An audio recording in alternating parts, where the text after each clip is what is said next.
अगर उसका छात्र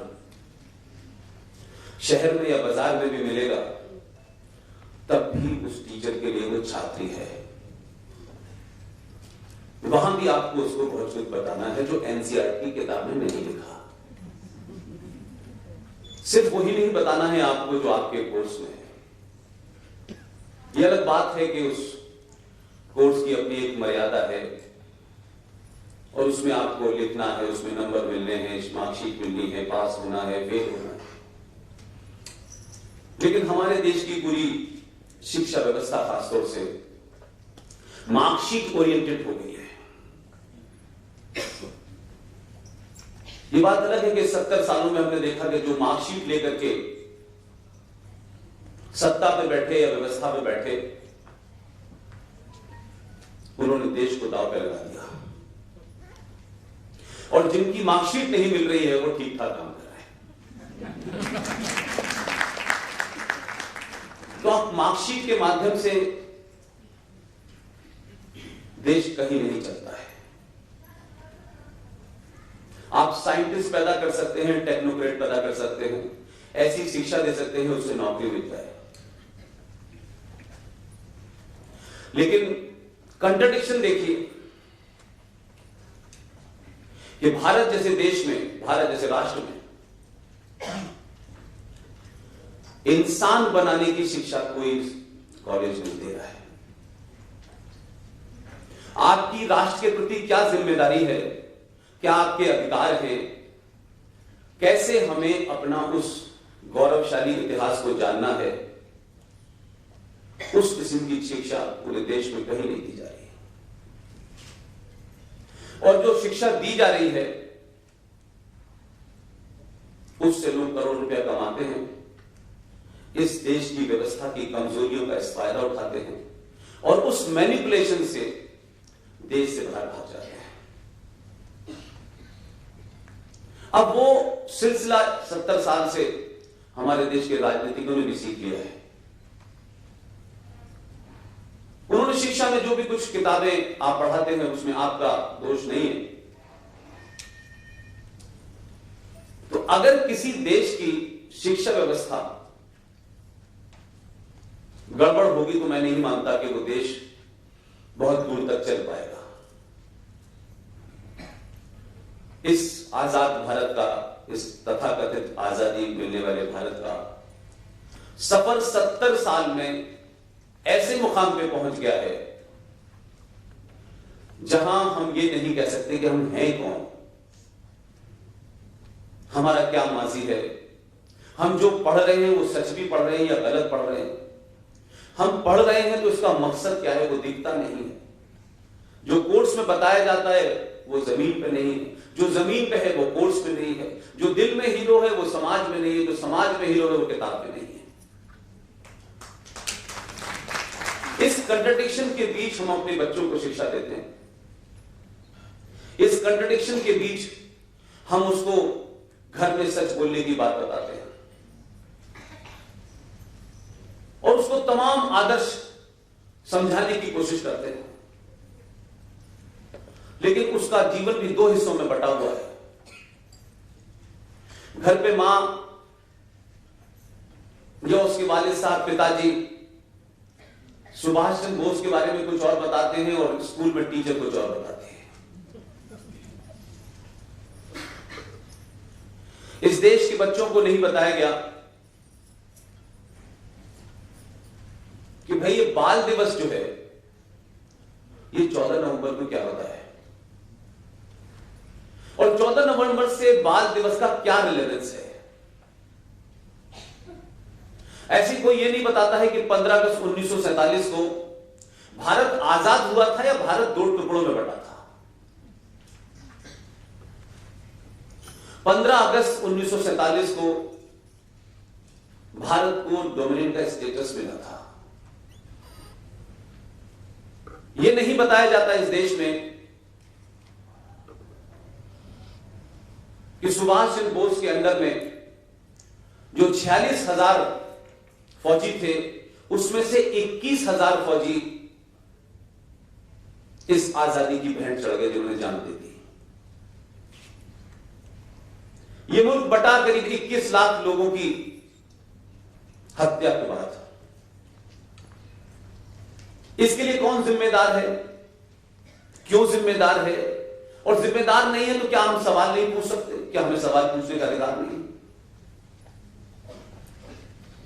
लेकिन हम इन सवालों को छुपाते भी हैं। 21,000 सैनिक मारे जाते हैं आजाद हिंद फौज के, 21 लाख लोग बंटवारे में मारे जाते हैं, और हजारों लोग मेरठ से लेके पूरा उस बेल्ट में पेड़ों पे लटकी हुई उनकी लाशें मिलती हैं। लेकिन हमें पढ़ाया जाता है अहिंसा से हमें आजादी मिली। ये आजादी हमें मिली है, हमने ली नहीं है। इस मिलने और लेने के लिए भी एक भाव है। किसी ने हमें भीख में दे दी है, हमने इतना पुरुषार्थ किया, लेकिन उसके बाद भी हम ये नहीं कह पाते कि 15 अगस्त 1947 को हमने आजादी छीनी है। लिहाजा जब आपको कोई चीज देता है तो वो अपने टर्म्स पे देता है, आपके टर्म्स पे नहीं देता है। तो हम भले ये कहें कि हमने आजादी ली है, इस नैरेटिव को जरूर कहें, लेकिन सच मानों में हमको आजादी कोई देके गया है, कुछ शर्तों के साथ देके गया है, कुछ इंतजाम करके गया है, कुछ संविधान में प्रोविजन करके गया है, इसको छुपाया गया। लिहाजा संविधान की जब बात होती है तो एक नैरेटिव क्रिएट कर दिया गया है। बाबा साहब अंबेडकर ने बनाया था, इस पे सवाल नहीं उठा सकते आप। ये जो डराने की प्रवृत्ति है, बाबा साहब ने बनाया हो या पटेल ने बनाया हो या अयंगर साहब ने बनाया हो या दीगर किसी का भी नाम हो, इस वाइब्रेंट समाज को इस बात की इजाजत है कि नहीं है कि हम उस पर डिबेट कर सकें? और खासतौर से उस समाज को जिस समाज की 5,000 साल पुरानी ये परंपरा हो, जिसकी ये संस्कृति हो कि दुनिया में अगर कोई एकमात्र धर्म है और उस धर्म के अंदर किसी रिलीजियस टेक्स्ट, कोई धार्मिक किताब अगर है भी, उसके ऊपर भी शास्त्रार्थ होता है। तर्क से बात होती है, जो तर्क देता है उसकी बात सही मानी जाती है। हम उस समाज के लोग आज भारत के संविधान के ऊपर बात नहीं करना चाहते। हम भारत के लोग ये नहीं बताना चाहते कि भारत का पहला शिक्षा मंत्री कौन था, कहां से आया था, उसका असली नाम क्या था और उन्होंने क्या शिक्षा नीति बनाई। 47 में तथाकथित ये देश आजाद हुआ, 50 में संविधान बना, 1954 में उस संविधान के साथ एक फ्रॉड हुआ जिसको हाल में अभी भारत की सरकार ने कश्मीर में हटाया है। लेकिन जो साहब भारत के पहले शिक्षा मंत्री थे वो 1958 में चले गए, और जो सिलेक्शन करके गए जिन लोगों का कि आपको भारत का इतिहास लिखना है, तो उन्होंने आजादी से पहले का भी लिखा है और आजादी के बाद का भी लिखा है। वो अभी जीवित है। कम से कम 2 लोगों से मेरी डायरेक्ट उनसे मेरी बातचीत है।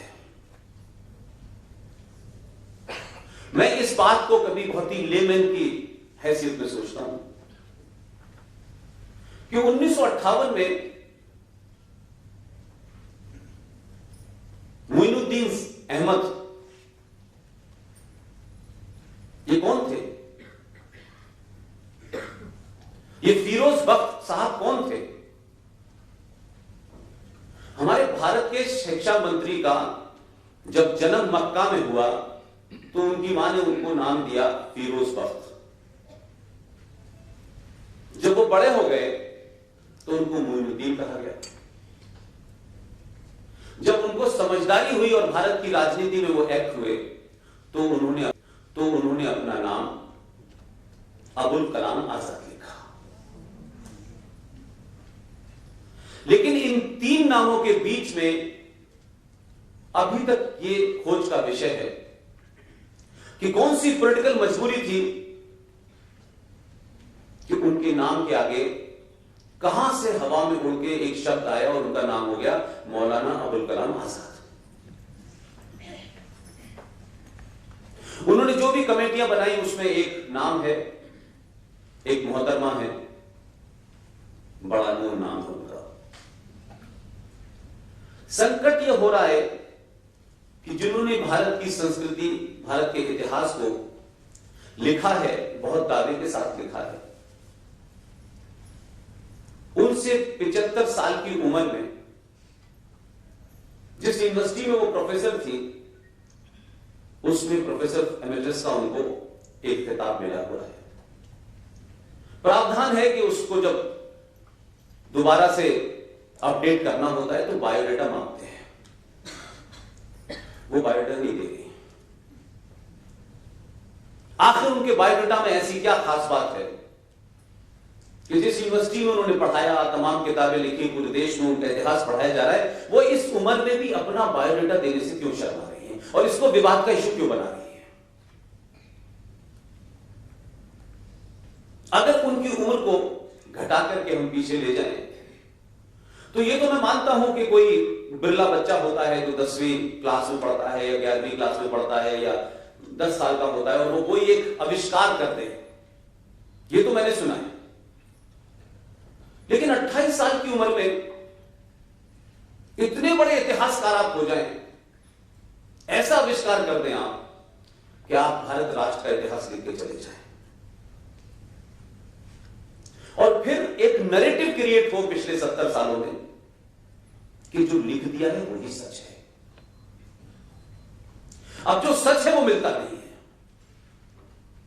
तो ये जो द्वंद्व है, जो कंट्राडिक्शन है समाज में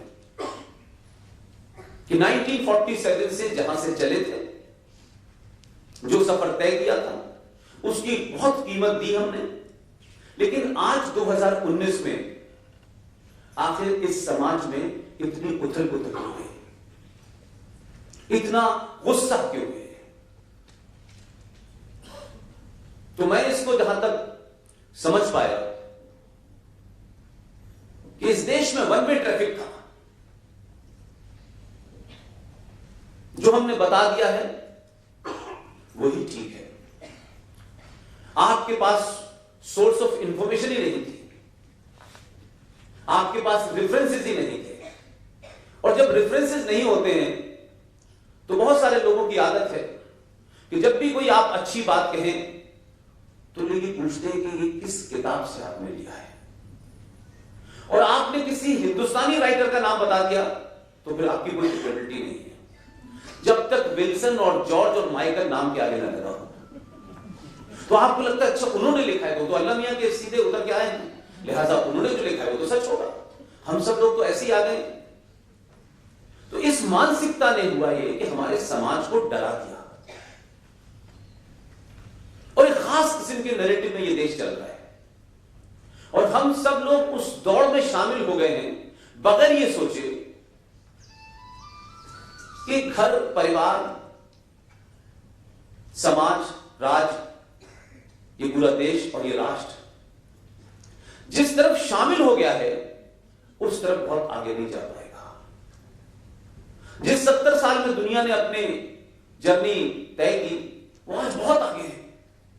इसलिए नहीं कि उनके यहां बहुत अच्छी सड़कें हैं और बहुत अच्छी बसें हैं और बहुत महंगी कारें हैं, उन्होंने उस समाज को बनाया है। और हम 70 साल के बाद भी एक ऐसे मोड़ पे खड़े हैं कि किन कारणों से, किन दबाव के चलते ये देश बटा।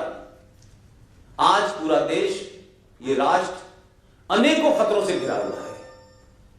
इन खतरों को किस तरीके से बैकफुट पे रखा जाए, इन खतरों से लोगों की निगाह से कैसे बचाया जाए, इनके बारे में बात न की जाए और सारा देश हरा हरा बहुत अच्छा है, बड़ा प्रॉस्पेरस है, यही बताने की कोशिश हो रही है।